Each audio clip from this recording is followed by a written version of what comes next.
we're talking about chemicals, chemical agents, and microbial growth. We're trying to control microbial growth. So, antimicrobial drugs. You can have synthetic, semi-synthetic, or completely natural. You can have bacterial agents, so some kind of bactericidal that will kill versus bacteriostatic agent, which inhibits growth. Remember, great words, they help in lab, they help in lecture exams. Oh yeah, also this week, remember, lecture exam is not this Thursday, it'll be next Monday. So we're just going to be doing 15 and 16 this week, so just make sure you all have that in your notes. Okay? Let's see. What other things? Antibiotics. So these are chemical agents that can be produced by certain microorganisms, and they can either inhibit or kill other microorganisms. This is where we get our antibiotics from. It's either from a specific microorganism, get their antibiotics, or we sometimes tweak them in the lab. If we've taken a natural antibiotic and tweaked it in the lab, what has it been?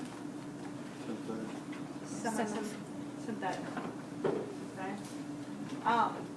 Antibiotics. That you can either have something that has a very selective toxicity, so it will harm microbe, but won't do anything to the host, or you can get some of the others that will really take everything out. I mean, one of the things, the reason why antibiotics is so hazardous to take sometimes is because, yeah, you're getting rid of that one microbe that's causing you the issue, but you're also getting rid of all of your natural microbes that you need to keep you healthy. Okay. A lot of times we end up taking broad spectrum antibiotics. Those will work against the gram positives and the gram negatives. But in general, antibiotics target microorganisms. They don't target eukaryotic cells.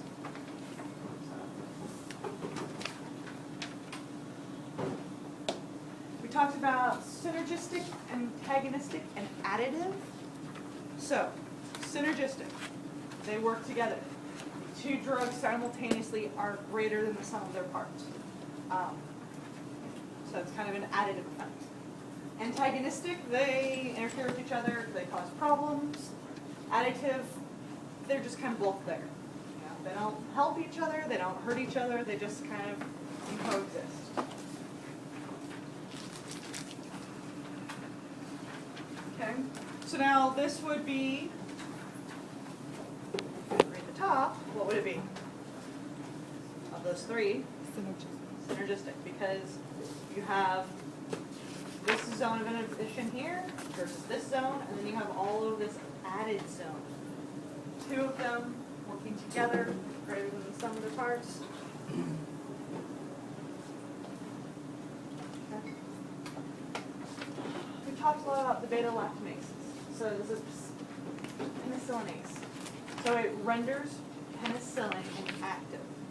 So if it's going to make penicillin inactive, it's going to be what to penicillin? Synergistic and antagonistic. And so this class, the penicillin, it breaks this bond. So if this is penicillin, it can break that bond to remove that lactamer ring. And so then you end up with an inactive antibiotic. It doesn't work very well. Okay. So, we've talked about modes of action. What are the basic modes of action for an antibiotic to work? How do we kill microbes? You inhibit Protein code, cell wall. Yeah, you can inhibit the protein synthesis. What else? Mess with the proteins, the enzymes, but Cell walls. can inhibit cell wall growth or formation. What else? Anabolic pathways. Pathogen recognition. Okay. These should be very easy, common. I mean, if you think about it, how would you kill a cell?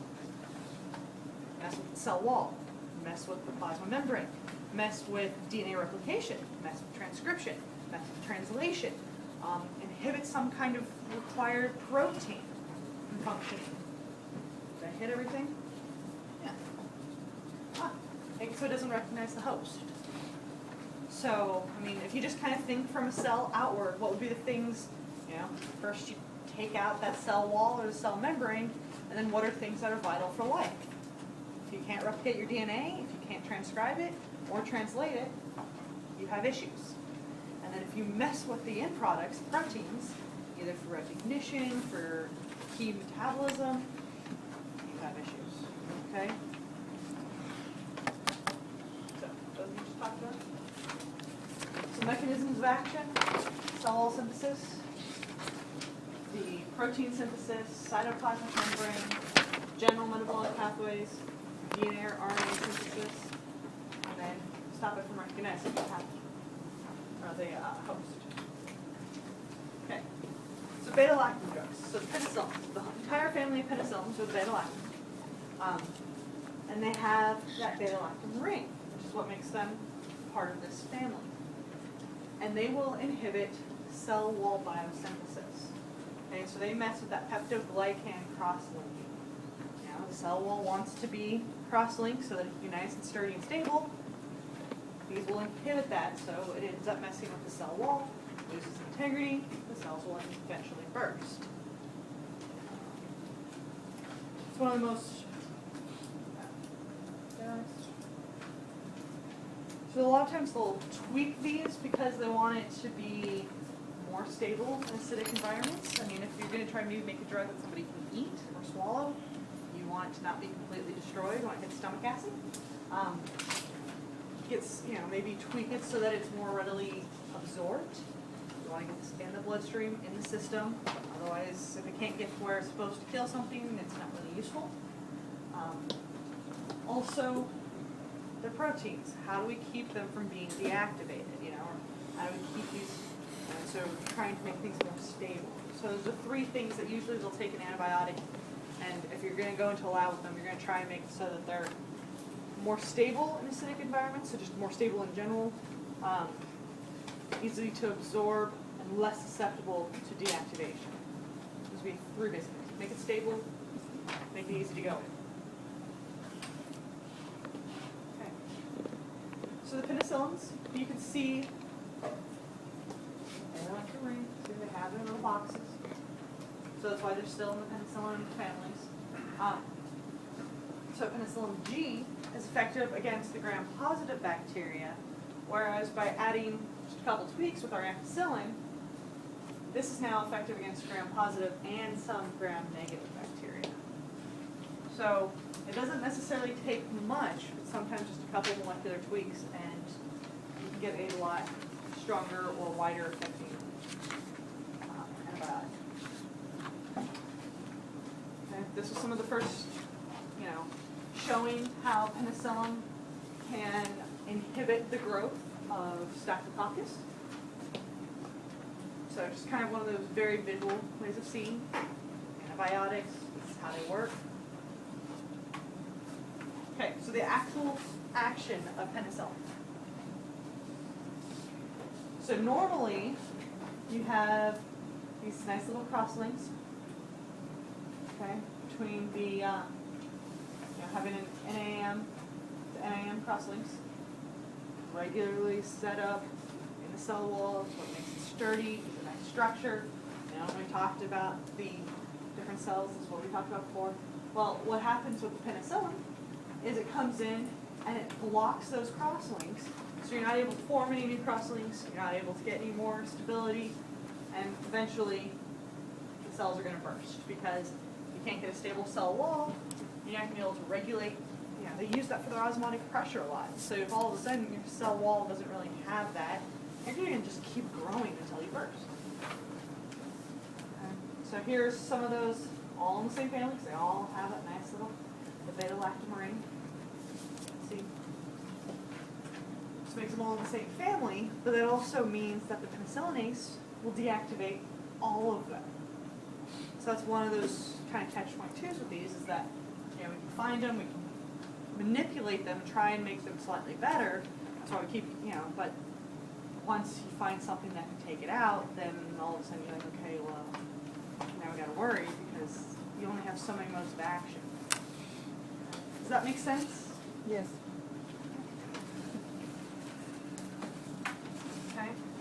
Peptoglycan, we've talked about before. Gram-positive or gram-negative cells have a lot of this. Positive. And they stain what color? Purple. Purple. Oh, that was one other thing. Make sure for the lab practical that you know, or you should know the basic shapes. What is rod shaped? Offset or decimals. Silhouette. And what is round? Gotcha. Okay. And if I ask you what the general formation is, remember we talked about it in class, but since you're also looking at them, you need to know, if it's four, it's a tetrad. If it's cluster, it's this. So, I'm going to there's something up there. I go, okay, so is this gram positive? Is this gram negative? And what is this, what kind of structure is this thing? Is it a string? Is it a cluster? And what are the official names for those? So, there's your heads up. It's just gonna be like we write on paper, it's not sketching Yeah. or. You write on paper. It's 6 pages long. So, okay. So, I'm gonna ace it. you have the two different types of sugar molecules, the NAG, the NAM. Remember, we have those oligopeptides, which are forming our crosslinks. So this is the whole point, is that you want those, penicillin gets in there, it stops those from forming, then you don't have sturdy structure. What structure? Sturdy. Like the penicillin's getting. What's wrong with sturdy? Oh, no, she just asked a question. Oh, how else do you want to say it? Mess with the integrity of the structure. So, antibiotic resistance. You can have telocinase. This will cleave that beta lactam ring. So this is any of the drugs that have that lactam ring are going to be cleaved by the beta lactamase because that's its specific job, is it cleaves the lactamase. Is that in bacteria? Where's that come from? I think some of them probably have it. Because, Oh, that's right, in those if plasmids.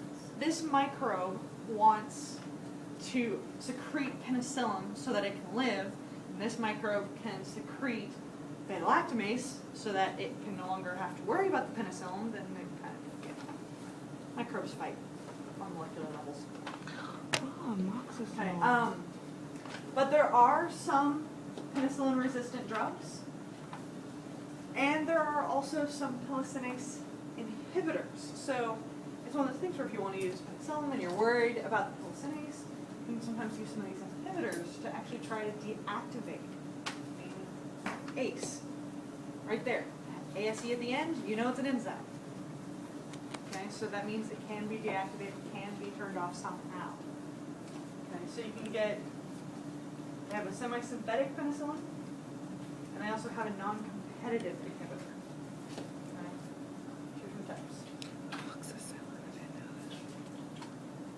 There we go. Okay, so these drugs are these antibiotics will inhibit the cell wall synthesis. So, bacitracin, topical application, effective against the gram-positive bacteria, it blocks transport, so it actually stops the NAG and the NAM from, leaving that cytoplasm and getting out to that cell wall. So if you, completely, just have to mess with the cell wall. There's different ways of doing it. Messing with the cross-linking, messing with the actual sugars getting out there so that it can build and become stronger. You can block the alanine ridges, or is it synthetic to the acid that's inside of that structure. So it's one of those things where there's only so many targets. These all still are inhibitors of cell wall synthesis that stop the cell wall from being synthesized or being as strong as it normally would be.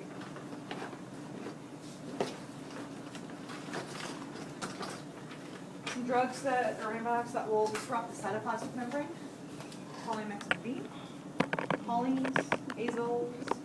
So bind to the cell membrane. If you disrupt the structure, the permeability of that cell membrane, then you have similar problems. You need that cell wall for integrity, but you also need cell membranes to help with that permeability, otherwise you're gonna just take everything in and some of those things might not be so good. Or excess water, so they burst.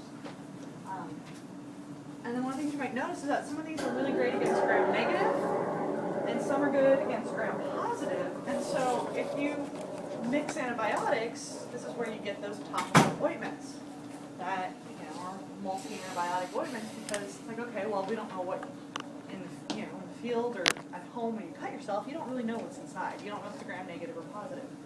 So you want something that's going to affect the gram-negative. You want something that's going to affect the gram-positive. Maybe something that's going to overall just usually kills everything. So you start, companies have just gone through and grab a couple that work well together, put them all into maybe sports and stuff.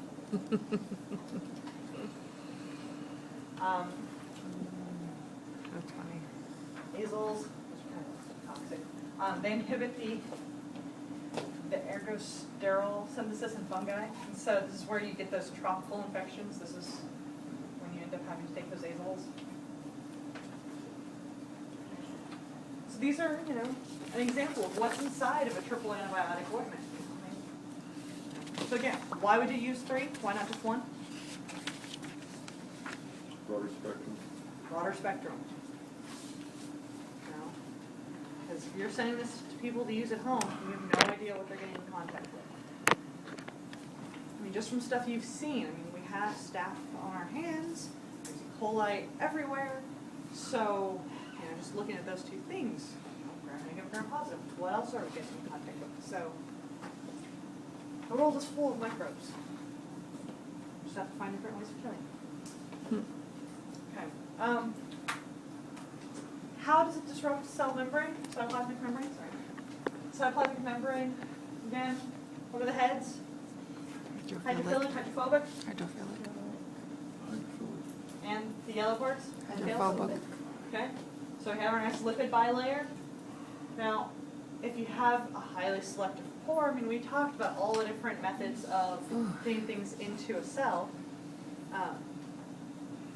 So if you have a highly selective pore that you suddenly just kind of open floodgates for by having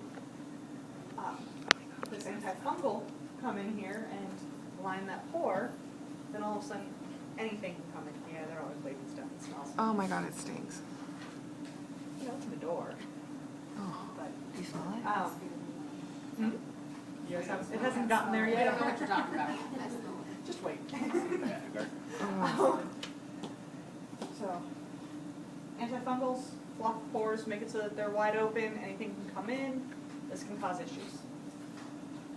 And also it's one of those things where this is why, they want to know, is it a regular kind of bacteria, prokaryotic, or is it fungus? Because those end up being eukaryotic, and so they have a slightly different method of being used, and so you want to find antifungal drugs. And there are a bunch of them, but it just depends on what are people trying to treat, what are we looking at. Okay, makes sense in general. Demystifying some of that drugstore shelf. Protein synthesis, okay. Another method messing with everything's how to, inhibiting protein synthesis. So, they use kanamycin and gentamicin and neomycin, commonly used in the labs. I work with yeast, so we have to play with fungal things. But these will cause the ribosomes to misread. And so if you actually look, they'll actually come in and they'll tweak the structure so that instead of reading, what is the 3 in the mRNA called down here? That is you're trying to read the message. You go from DNA to RNA, and we read it 3 at a time. And it's recognized. Codons? Codon. Oh. So, make it so the codons are misread by the anticodons on the tRNAs. These are tRNAs building that amino acid chain.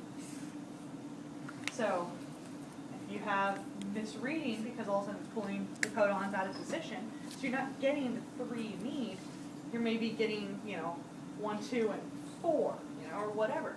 You're messing up the codons, you're going to mess up the proteins you're going to end up getting. Okay. Or tetracycline, these will block tRNA docking sites. So if it actually comes in and just inhibits, going, no, you can't, the anticodon can't lay down, you can't finish this protein, just nope. So, two different methods, still you're just messing with protein synthesis. So, you can either tweak the codon so it reads wrong, you can inhibit tRNAs in general so it just can't keep going. Otherwise, you can prevent the formation of those peptide bonds between amino acids. So if you remember, we have peptide bonds, they're between amino acids, what makes it so that you have that string. And if you just kind of cleave those or prevent that from being able to form, then you're just going to have free amino acids floating around versus a string of amino acids that can be folded into a protein. Or you can also block the mRNA from actually moving through the ribosome. If you freeze it, the mRNA on the ribosome, then not only do you stop that ribosome, but you stop all the other ribosomes. Because remember, on each messenger RNA, you can have multiple ribosomes transcribing as you go, translating as you go. And so you can have these chains of amino acids, these proteins being made all the way down. Well, if one of those ribosomes is stuck and won't move, then all of a sudden that entire message is gone. The entire protein can't be made. And you won't get any of the proteins because the message is gone. So remember, one copy of DNA, multiple copies of RNA, and even more copies of proteins, because one copy of messenger RNA can make multiple proteins. Okay. So, different methods, all to block protein synthesis. Some of them are incredibly specific. So you can get an antisense nucleic acids. So this is something we do in science sometimes. If you want to turn off a specific protein from being produced, if you put in the antisense, so the opposite strand, it's going to bind, and all of a sudden your messenger RNA is double-stranded. It's not going to be read. It's going to be recognized as double-stranded RNA, and that's wrong, so it'll be chopped up. The cell will automatically chop up double-stranded RNA. It's called siRNA when we do it in lab, so silencing RNAs. So you can specifically do this. Also, there's some of these that will actually, because one of the things you got to remember is that prokaryotic ribosomes are 70S versus eukaryotic, which are the 80S, and that's just their sedimentation coefficient, what size they look like. And so you can get drugs that will specifically select the 70S ribosomes. Problem is, we have mitochondria, which have 70S. It's one of the reasons we have an endosymbiotic theory is that they look like prokaryotic cells that got taken inside.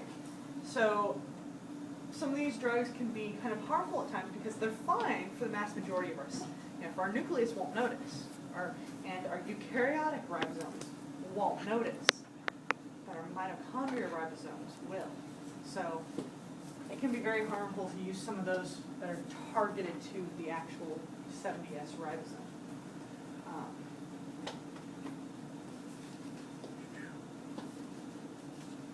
And you can actually then also have the antimicrobial drugs that work to stop protein synthesis by blocking the initiation of translation.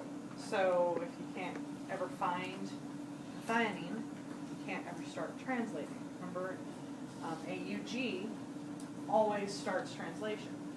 You got to get these two pieces to come together on that AUG to say this is the start translating. And if they can't find that, or you block that, then they're never going to translate that protein. You're never going to get it made. Does that make sense? Antisense. Multiple ways. Bottom line is you're inhibiting protein synthesis with these. There are some specific antibiotics that will actually inhibit nucleic acid synthesis. So, and when they say nucleic acid, RNA and DNA are both nucleic acids. So this stops replication. It can either stop replication or transcription.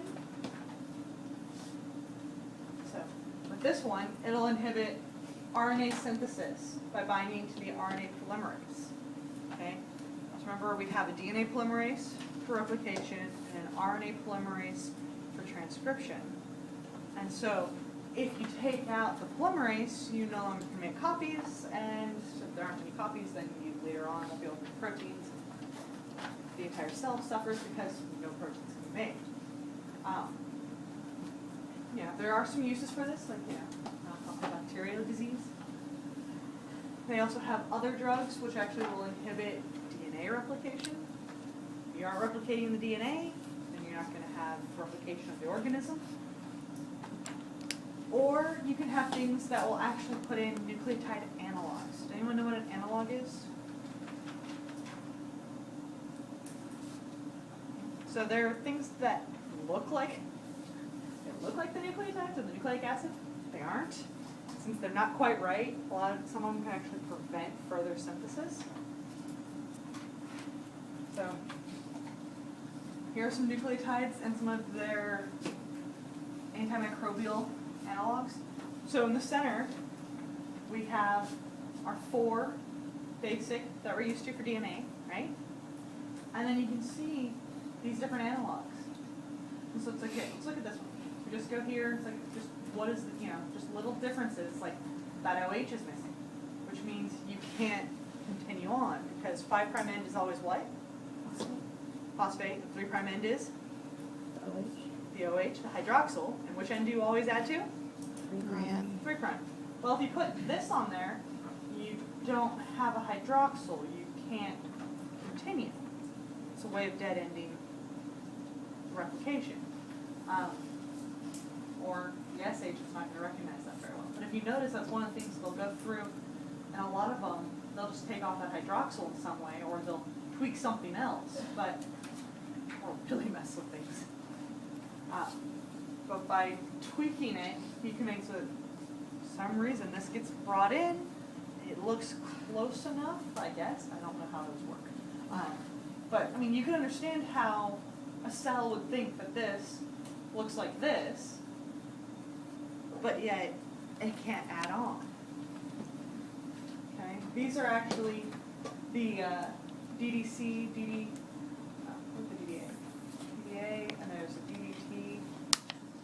Those are actually, they used those for, that was originally how they did sequencing, was with terminators. So this list keeps growing. I think I was looking at Dr. Kubo's notes, and he had about half of these on there from a while ago, and so this is just the newer stuff that keep coming up with new antimicrobial analogs, because show the sin, it's a way of stopping, inhibiting nucleic acid synthesis.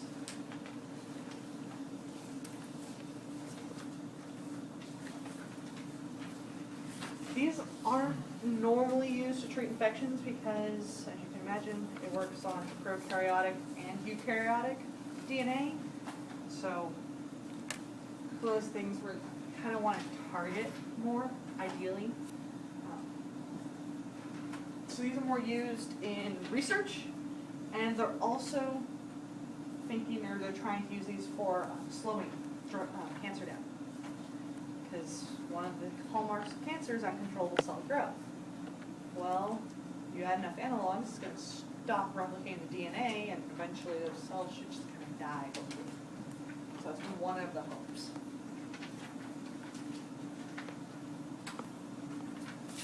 Metabolic pathways, okay? So you can get the sulfamides. And so these will actually block. Lovely. Well, they'll actually block part of, block an enzyme. And so that converts the PABA into dihydrofluoric acid. And so if you're blocking a important metabolic path, or you can't even read it because it's THF. I'll have to move those up.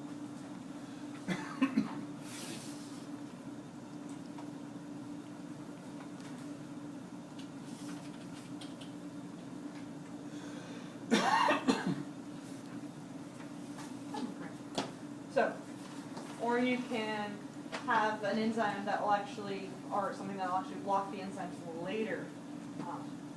So basically trying to find metabolic pathways that you can stop. And there's usually multiple steps. So you can stop it at any step. You can inhibit a critical enzyme for the cells.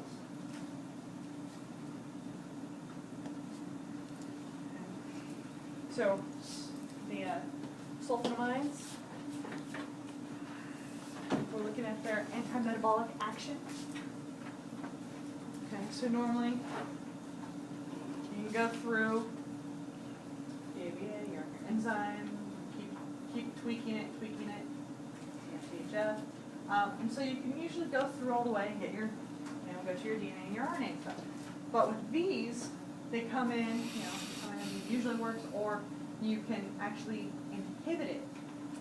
So if things aren't able to come into your protein, your enzyme, then you're going to start having issues. And so they'll inhibition of the folic acid synthesis. So you can actually inhibit the synthesis of these crucial analogs, these crucial structures, metabolites.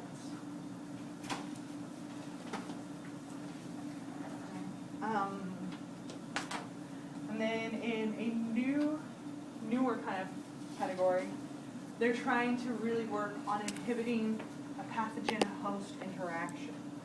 So especially with HIV, this is really a big thing because HIV mutates like none other.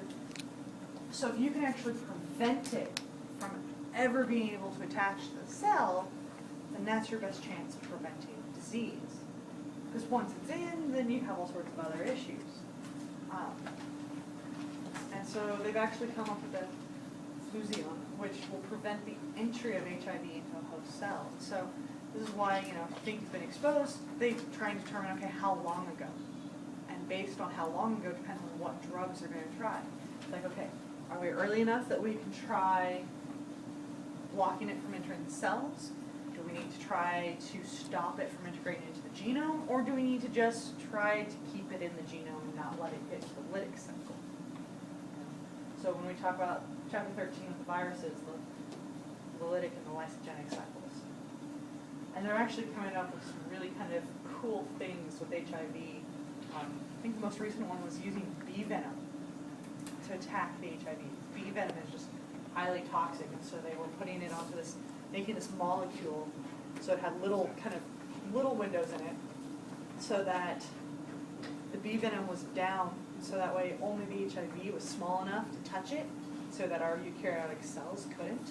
So every time the HIV could touch it, it would then destroy the HIV, wipe out the eukaryotic cells. So there's a lot of little things they're trying to do with this one.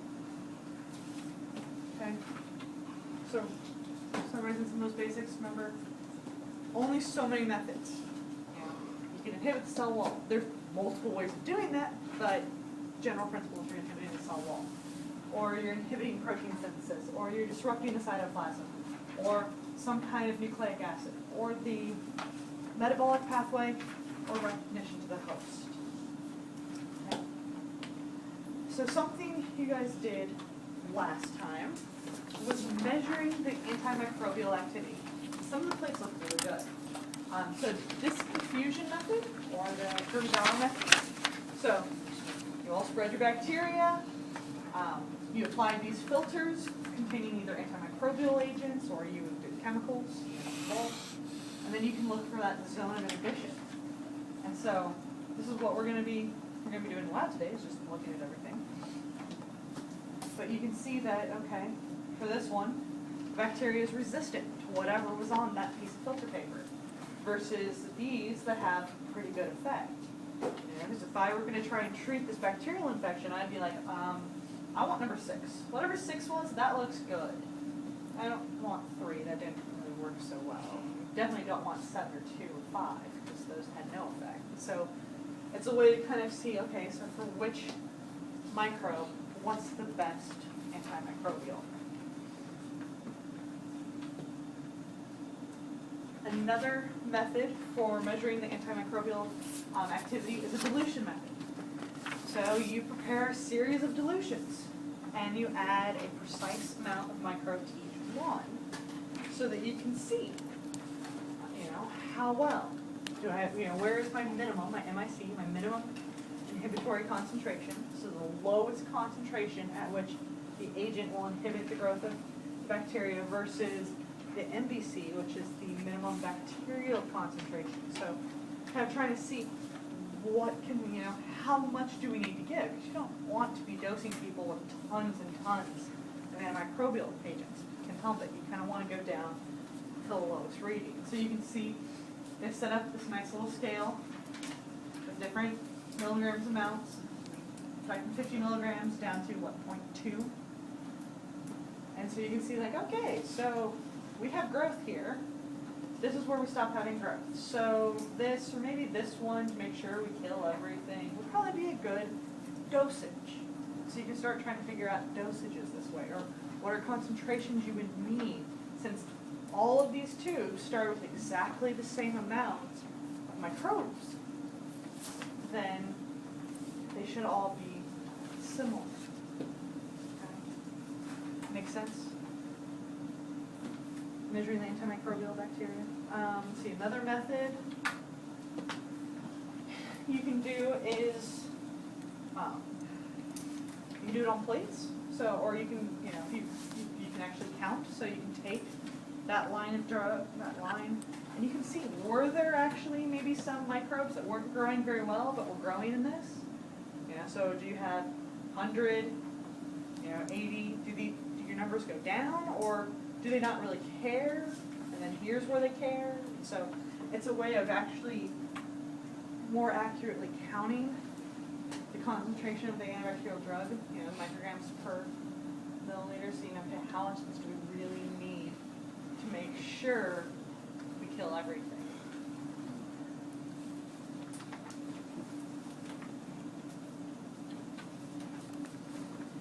Measuring antimicrobial activity. So a lot of times you do simple things. You just kind of make plates or liquid media, and do they grow? Yes or no? And then can you do a subculture from that? So if you don't see growth, but maybe there's still something in there that's really slow or weak. So that's why you see this one right here. So if at 25 micrograms, you got growth, you're going to get growth from subculture. But here, all of these, you have no growth, but yet when you subculture, yes, you're going, okay, so this will kill most of them, not all of them. I need to bump it up. Here's the range that I can actually kill everything in my culture. So you're kind of looking at, what is that minimum inhibitory, and what's the minimum bacterial concentration? So where can you get that nice pretty range? So would the 50 be considered MIC or not yet? Or does that not qualify? I would think that'd be it would be kind of a minimum, but I'd go for 100, because you really want to get rid of everything. But 100 would be the MBC? Yeah. Right. Minimum bacterial concentration, yeah. Okay. So clinical factors. We're trying to look at, most of you are going to be playing with these in clinical situations. So what is the spectrum of action? How many microbes is it going to take out? Is it very specific? Is it only going to go for gram-negative or gram-positive? Or is it going to go for anything? How easy is it? What is the efficacy? So how much of it do you need? How strong and potent is this? There are some antimicrobials you need 10 micrograms. Others you would need, say, 10 milligrams. Well, on a scale, you want to use the one that's much more potent, powerful. How are we going to administrate these antimicrobials? Okay? Are we doing oral? Are we giving people shots? Are we putting it into the bloodstream? What is our route? How well do these antimicrobials stand up to going through our digestive system, or do they have to be given as a shot? Constantly dealing with patients, you have to look at safety, side effects, what is the toxicity of these? I mean, we're talking about antimicrobials, we're talking about antibiotics, anti-life. What is this going to do? You know, what is toxicity? Are people going to have allergies against it? I mean, most people can't take penicillin because they're allergic to it. And how big of a disruption is it going to be to the normal microbiome that you have? I mean, we have normal stuff that's growing that helps us digest our food. That's just part of life. Otherwise, they wouldn't be doing a human microbiome project, finding all the different microbes we have. Like, so how badly is it going to kill everything else rather than just what we want?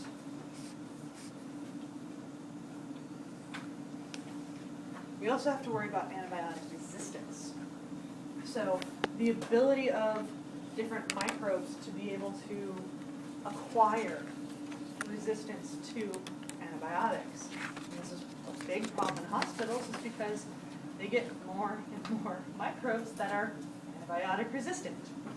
You know, this is people who don't finish their antibiotics are contributing to that. Because if you know, just like what we were seeing before, you feel fine, you stop taking the antibiotics, well, the culture might be clear, but the subculture will still grow.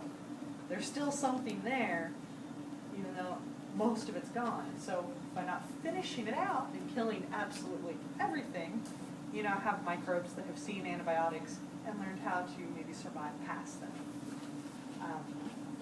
So they can spontaneously mutate because they've seen them, somehow managed to, low enough dose that they were able to mutate past them, or R plasmids, resistance plasmids.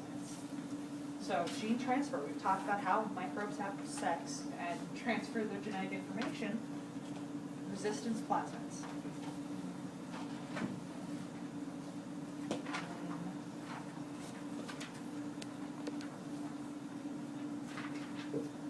So their mechanisms of antibiotic resistance, they can either inactivate the drug, they can alter target molecule, they can decrease the entry of a drug, so they don't let the drug in anymore. They can increase the elimination of it, so they start kicking out. I mean, I have known microbes to, if taking in a drug is going to hurt them, they start figuring out ways to shut down those pumps and those pores, so they'll no longer accept that drug into their system anymore, so then it has no effect. And really what happens is, how many generations of antibiotics have they seen? What are they looking at? So, if, we keep trying to tweak the antibiotics so that way it's something new and fresh they haven't quite seen, so they don't know what to do with it, so it kills them. But there are times that they've seen so many rounds of antibiotics, they're like, yeah, nothing new. Makes sense how they kind of fight back? So, the development of a resistance strain in bacteria and overview. We have a population, and most of them are drug sensitive. Some have random mutations, allow them to be drug resistant. You add the drug, most of them are going to die. But those couple will be fine.